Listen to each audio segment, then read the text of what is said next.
Replacing the battery in your intelligent key can be simple if you follow this procedure.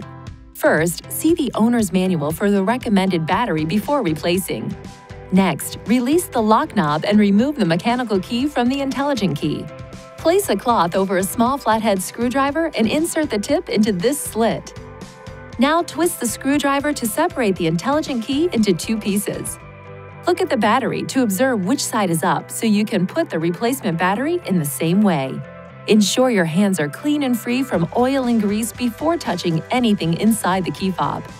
Carefully hold the new battery by the edges every time you pick it up.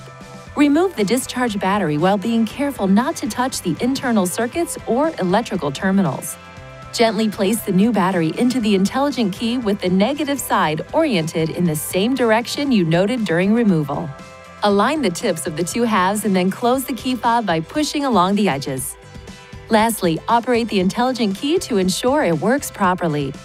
If you need assistance with replacement, it is recommended you visit a Nissan dealer.